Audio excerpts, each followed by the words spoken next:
Saya ucapkan selamat hari Natal dan Tahun Baru untuk seluruh saudara-saudara dalam gereja GTI, Gereja Tabernakel Indonesia. Kita semua bersukacita seperti biasa setiap tahun, bersyukur dan bergembira untuk tanda kasih Allah melahirkan juru selamat buat kita. Apa sebetulnya pokok yang penting yang perlu kita perhatikan pada hari Natal ini? Ada satu pertanyaan, mengapa orang-orang beriman dalam gereja mula-mula tidak merayakan hari Natal? Padahal itu tertulis di dalam Matius dan Lukas. Saudaraku, apakah mereka tidak mengerti tentang hari ulang tahun? Mengerti. Sejak Firaun, Herodes, malah Yahya Pembaptis menjadi korbannya, mereka tahu. Dan kalau mereka ingin merayakan, pasti bisa. Tetapi mengapa mereka tidak merayakan? Saudaraku, pasti mereka semua juga bersyukur untuk kelahiran Putra Manusia Yesus. Tapi yang penting bagi mereka, Putra Manusia Yesus sudah tidak ada, tapi sekarang ada di dalam hatinya, ada di dalam hidupnya. Ini bagian yang penting, saudaraku, sehingga mereka mengalami satu kejadian yang baru. Jadi orang baru. Orang yang percaya Tuhan Yesus itu jadi anak-anak Allah. Haleluya. Itu keindahan dari kelahiran Tuhan Yesus. Tapi lebih daripada itu, hasilnya satu kali sesudah diselamatkan dan tumbuh di dunia ini akan masuk dalam kerajaan sorga yang kekal. Saudaraku, mungkin sekali karena ini yang lebih penting pada saat itu, sehingga di Alkitab tidak pernah ditulis orang-orang dalam gereja mula-mula merayakan Natal. Tapi mereka mengalami hasilnya, mati lepas dari dosa, jadi kejadian yang baru, menjadi anak-anak Allah. Dan satu kali Tuhan Yesus akan datang kembali dan bersama-sama masuk dalam kemuliaan kerajaan sorga. Asal kita setia sampai terakhir. Saudaraku, dan kita lihat kita harus bersedia. Karena kita tidak tahu kapan saat terakhir. Ada dua macam kedatangan Tuhan pada saat terakhir dari setiap kita. Pertama, kedatangan Tuhan secara pribadi. Orang yang sudah ditebus dari dosa, kalau dia mati dan tetap setia di dalam Tuhan, bahkan tumbuh, rohnya masuk dalam kerajaan sorga. Meskipun tubuhnya masih dikubur, pada hari pengangkatan akan bangkit. Kedua, saudaraku, bertemu Tuhan secara umum, bersama-sama.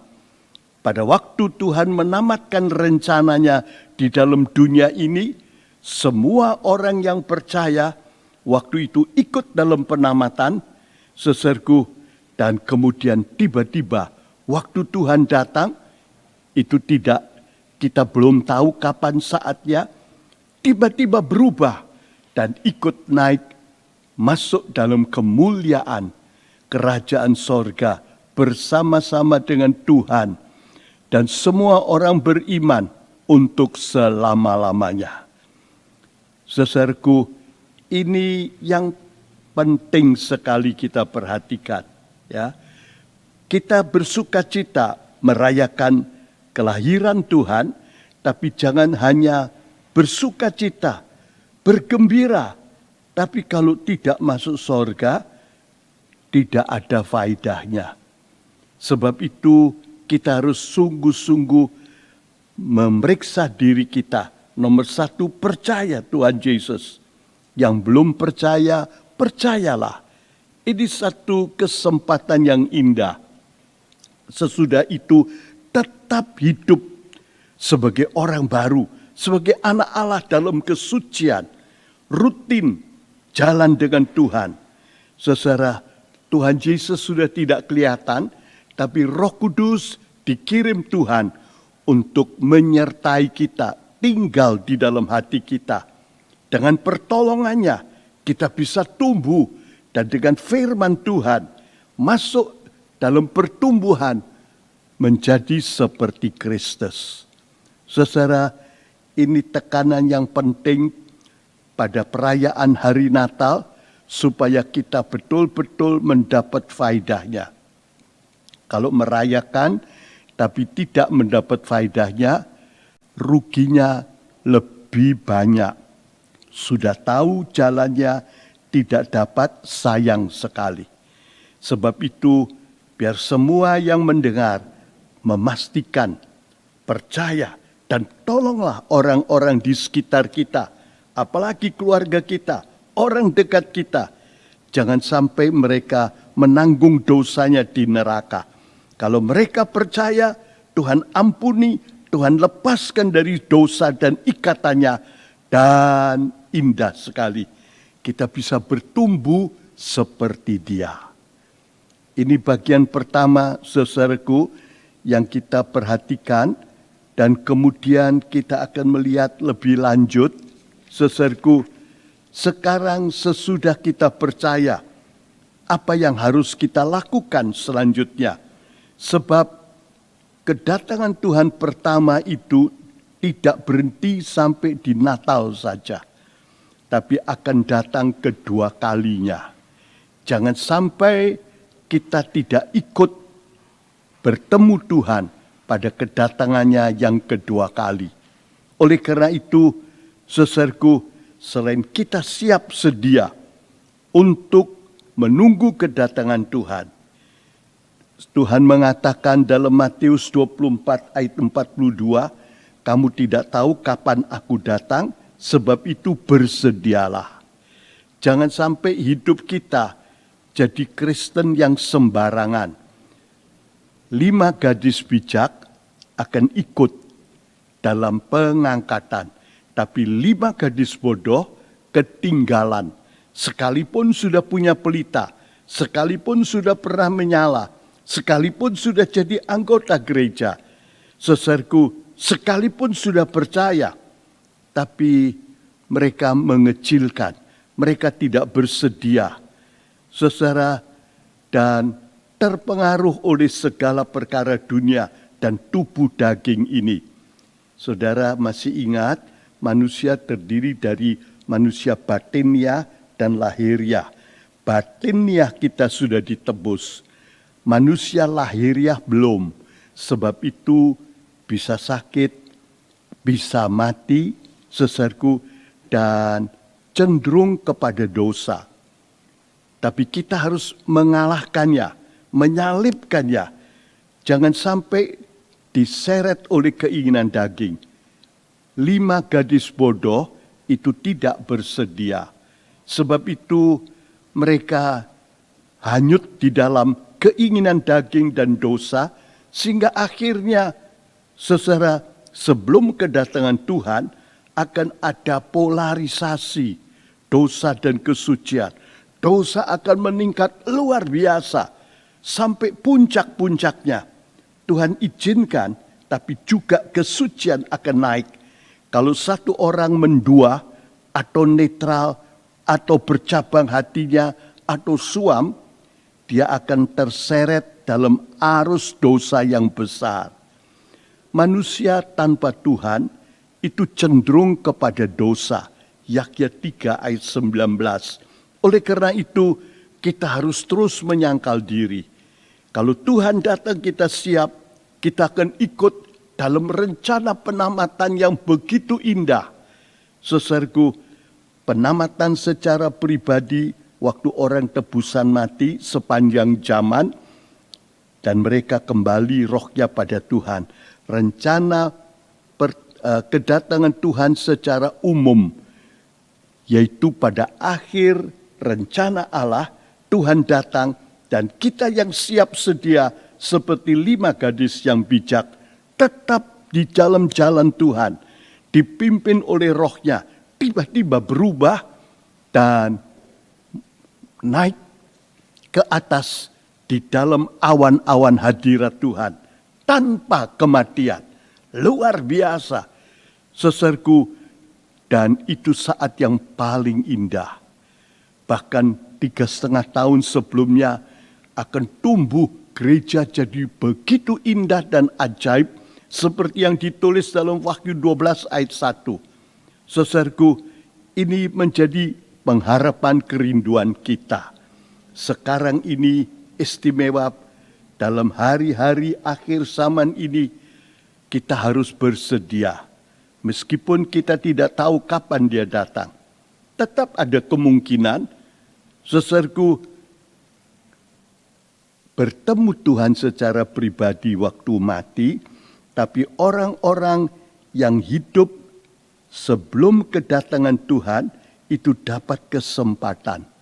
Kalau dia sungguh-sungguh dan tumbuh indah dalam akhir zaman itu, istimewa dalam polarisasi dosa, orang yang tidak berjaga-jaga akan hanyut dalam dosa. Tapi yang mau berjaga-jaga, dia justru akan tumbuh dalam kesucian yang indah, siap untuk pengangkatan. Tapi orang yang tidak siap, dia akan tertinggal. Itu jadi hari yang amat celaka, penuh dengan tangisan dan ratapan, dan akan diteruskan dalam zaman aniaya antikris yang begitu dahsyat sampai mati. Itu kesempatan terakhir untuk orang-orang yang ketinggalan. Masih ada satu kesempatan. Pada waktu itu banyak orang beriman syok berat. Karena pengangkatan itu betul-betul mengagetkan. Tiba-tiba kira-kira ada hampir 1 miliar orang beriman. Banyak yang dikenal tahu-tahu hilang. Saudaraku, mungkin ibu bapaknya hilang, anaknya yang tidak sungguh-sungguh. Bahkan antara suami istri bisa satu tertinggal, satu diangkat. Saudaraku, dan itu terjadi begitu banyak di seluruh dunia. Saudara, dan orang yang tertinggal syok berat, mereka sungguh-sungguh bertobat, dan pada kesempatan terakhir mereka masih bisa diselamatkan meskipun seperti menerusi api. Sebab itu lebih baik kita berjaga-jaga dan bersedia. Karena itu saudaraku, kita belajar bersekutu di dalam roh. Kalau kita berjaga-jaga dengan betul, seperti orang yang hidup dalam ruangan suci, kita harus hidup benar. Ya, benar di hadapan Allah. Sering kita sudah mendengar istilah singkatan makdasyat. Benar di hadapan Tuhan. M, di mana saja. A, dalam hal apa saja. K, kapan saja. Dan DSI, kita bisa sebut dahsyat, dulu, sekarang, dan yang akan datang. Yang lalu-lalu itu juga harus dibereskan. Di hadapan Allah tidak ada dosa kadaluarsa. Dosanya zaman Ayub tetap diperhitungkan. Dalam zamannya Nuh, mulai sejak Adam keluar dari Eden. Sebab itu kita harus beres. Jangan sampai ada uangnya orang lain masih di kantong kita. Itu harus dikembalikan. Begitu juga dengan kesalahan-kesalahan lain dibereskan. Juga yang sekarang dan rencana yang akan datang harus disucikan. Sebab Allah melihat semuanya itu. Dosa tidak boleh masuk dalam sorga. Bahkan kebencian, tidak mau mengampuni itu juga salah. Saudaraku, kita sebanyak belajar, kita perhatikan ini. Kemudian orang yang bersedia itu limpah dengan 7 kebutuhan pokok rohani. Itu diambil dari ruangan suci. Saudaraku, nomor 1, hidup dalam kesucian, dipimpin roh. Saudaraku, kedua, setia pikul salib. Salib itu indah. Kalau kita mau pikul salib, justru Tuhan bilang, salibku, kuk aku itu ringan dan senang. Sebab siapa yang mau menderita dalam daging ini karena Kristus, akan berhenti berbuat dosa. 1 Petrus 4 ayat 1. Kalau kita mau menyangkal diri itu sakit buat daging. Tapi orang seperti ini akan lepas, tidak menuruti daging. Saudaraku, tetap hidup dalam kesucian, pikul salib, SSS. Saudaraku, S yang ketiga, bersekutu. Kita perlu bersekutu di dalam roh, dalam tubuh Kristus. Kemudian singkatannya SSS, atau kalau dibaca diam. D itu doa dalam roh dan hidup benar. Doa dalam roh itu dengan bahasa lidah. 1 Korintus 14 ayat 4. Kemudian ibadat, saudaraku, makin bertambah. Alkitab itu jadi pegangan, makanan kita sehari-hari. Kita betul-betul ini jadi kebutuhan rohani. Dan M, melayani. Kalau kita kerjakan ini indah, istimewa dalam gereja-gereja GTI. Biar kita belajar bersekutu di dalam roh. Persekutuan itu penting. Ini satu tanda bahwa jalan kita betul. Kalau kita tidak bisa bersekutu dengan saudara-saudara kita, something wrong, saudaraku. Ada yang tidak beres. Sebab Tuhan bilang, kasih orang di sebelahmu. Kasihi musuhmu. Mungkin masih banyak orang memusuhi kita, tapi kita tidak memusuhinya. Mungkin sudah banyak menyakiti hati, kita ampuni. Saudaraku, tapi kita juga harus cerdik. Jangan karena kebodohan kita dimakan, dirugikan. Tapi jangan benci. Saudaraku, belajar bisa bersekutu. Apalagi dari persekutuan yang kecil suami istri dalam keluarga. Kita perlu belajar bersekutu. Ya, sampai dalam gereja, antar gereja, dalam sinode, bahkan sampai gereja-gereja di dalam dan di luar negeri. Tanda pasti Tuhan akan datang kalau gereja sudah jadi satu. Tubuh Kristus global. Begitu indah. Seperti yang disebut dalam Wahyu 12 ayat 1. Ini tidak bisa dengan hikmat, kekuatan, cara manusiawi. Tapi dengan persekutuan di dalam roh. Roh Kudus secara pribadi akan tinggal memimpin setiap pribadi.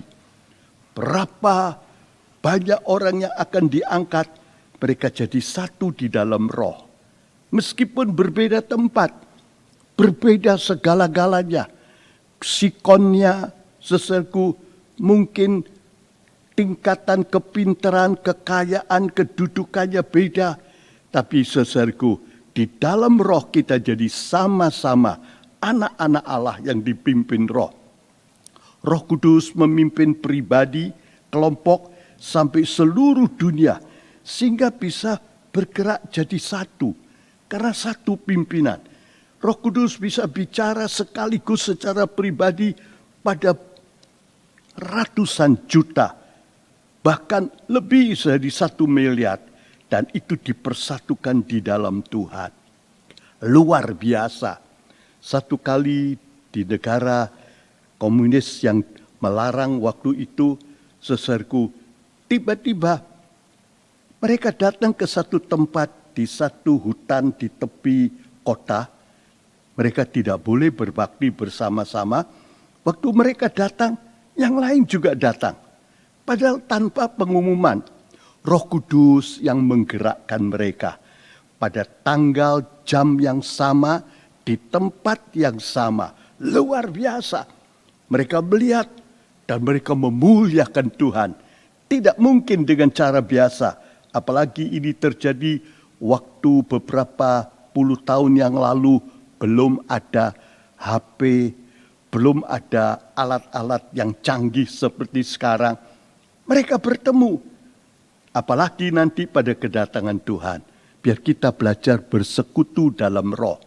Tandanya persekutuan dalam roh, dalam kasih dan kesucian. Saling mengampuni. Kita belum sempurna. Kita ingin terus hidup dalam kesucian. Tapi karena belum sempurna, masih bisa salah. Masih bisa menyakiti hati. Itu perlu dibereskan. Minta ampun dan mengampuni. Saudara, dan kita bisa belajar bersekutu di dalam roh. Dalam kasih, dengan tulus, dalam kesucian. Begitu juga bersekutu dalam firman Tuhan. Mazmur 119 ayat 63, siapakah sahabatku, temanku, yaitu orang-orang yang mengasihi firman Tuhan. Saudaraku, kalau kita mengasihi firman Tuhan, kita mentaatinya dalam pimpinan Roh Kudus, dan ini mempersekutukan kita. Memang masih ada perbedaan pengertian tafsiran, tapi Tuhan mengatakan satu kali, saudaraku, kita akan sampai pada persekutuan, pengenalan akan Tuhan. Dalam Efesus pasal 4 ayat 13, sehingga kita semua mencapai kesatuan iman dan pengenalan tentang Putra Allah. Saudaraku, mungkin masih ada perbedaan. Kita belajar sharing, belajar bersekutu. Saudaraku, supaya dengan kasih, dengan kerendahan hati, belajar bersama-sama. Istimewa di gereja-gereja ada gembala-gembala sidang yang memimpin, dan biarlah seluruh jemaat diarahkan oleh gembala sidang. Tetap ukurannya bukan pikiran pendapat gembala sidang, firman Tuhan. Dan gembala sidang yang pegang firman Tuhan akan mempersatukan seluruhnya di dalam kebenaran firman Tuhan. Begitu juga dalam gereja-gereja GTI. Jadi kita belajar bersekutu bersama-sama. Saudaraku, supaya kita sehati. Kita sudah merintis begitu lama. Kita sudah belajar sehati sejiwa. Karena bagaimana satu rumah bisa berdiri kalau bertentangan satu sama lain. Markus 3:25. Jikalau suatu rumah terpecah-pecah, berlawanan sama sendiri, rumah itu tidak dapat berdiri. Karena itu kita perlu belajar. Saudaraku, makin lama Roh Kudus akan membawa kita kepada segala kebenaran firman Tuhan, supaya kita jadi satu di dalam Tuhan. Sharing satu persatu. Dan dengan demikian kita akan belajar untuk bisa bersekutu. Patokan kita firman Tuhan. Di dalam pengurapan Roh Kudus akan membawa kita kepada segala kebenaran. Makin dekat hari Tuhan, rahasia firman akan dibukakan, Roh Kudus akan bekerja, dan kita sama akan sampai pada pengertian, pengenalan Kristus yang sama. Dan kita saling mendoakan satu sama lain. Saudaraku, bersekutu di dalam doa dan bersekutu dalam perjamuan kudus. Murid-murid dan jemaat pada permulaan dalam Kisah pasal 2 ayat 42, mereka bertekun di dalam ajaran rasul-rasul yang memimpinnya, membawakannya, kebenaran-kebenaran firman Tuhan, dan di dalam persekutuan di dalam roh, dalam tubuh Kristus, dan di dalam memecahkan roti, dan di dalam doa. Doa di dalam roh dan hidup benar. Kita dipersatukan oleh Roh Kudus, dan perjamuan suci, biarpun kita berjauhan, saudara, tapi kalau kita makan perjamuan suci, kita harus memeriksa diri. Kita disucikan, dan orang yang disucikan mau dipimpin roh, roh akan mempersekutukan.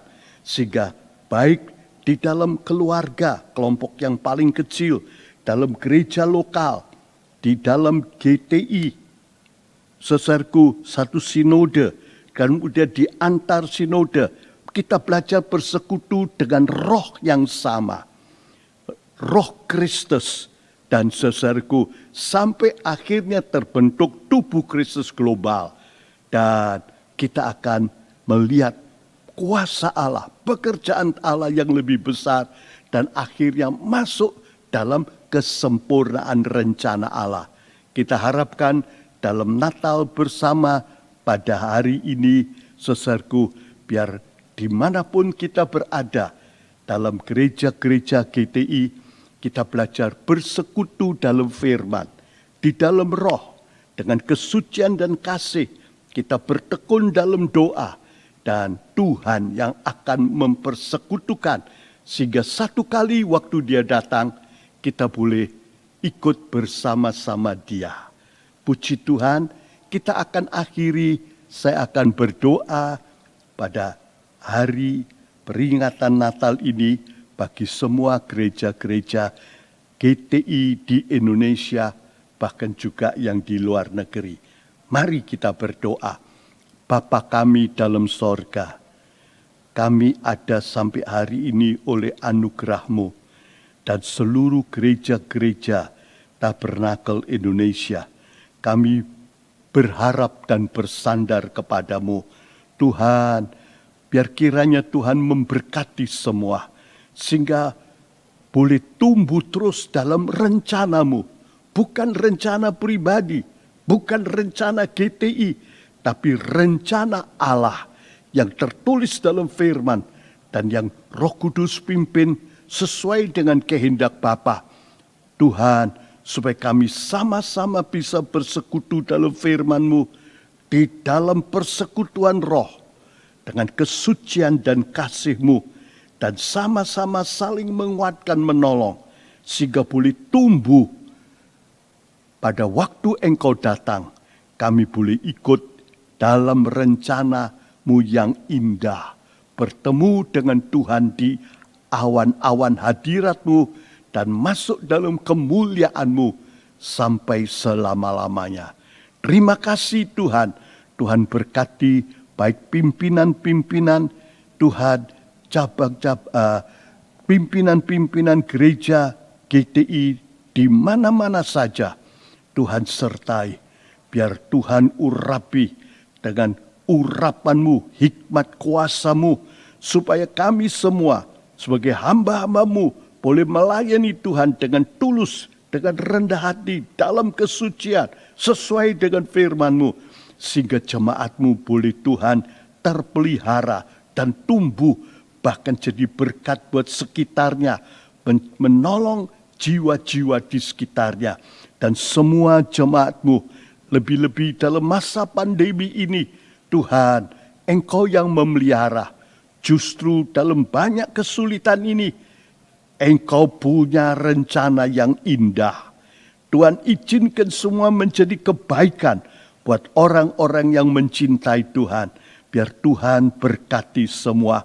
Biar berkat kasih-Mu Bapa, Bapa kami di dalam sorga, menyertai seluruh umat-Mu, dan anugerah-Mu Tuhan Yesus makin bertambah-tambah, dan persekutuan di dalam Roh Kudus mempersatukan kami semua dalam kesucian dan kasih-Mu, dengan hikmat kuasa karunia-karunia-Mu, menyertai senantiasa dalam sejahtera, sehingga boleh terus bertumbuh bertambah-tambah sampai Engkau datang, sampai masuk dalam kemuliaan-Mu yang kekal. Di dalam nama Tuhan Yesus kami mohon ini semua. Terima kasih Tuhan Yesus. Amin. Tuhan memberkati.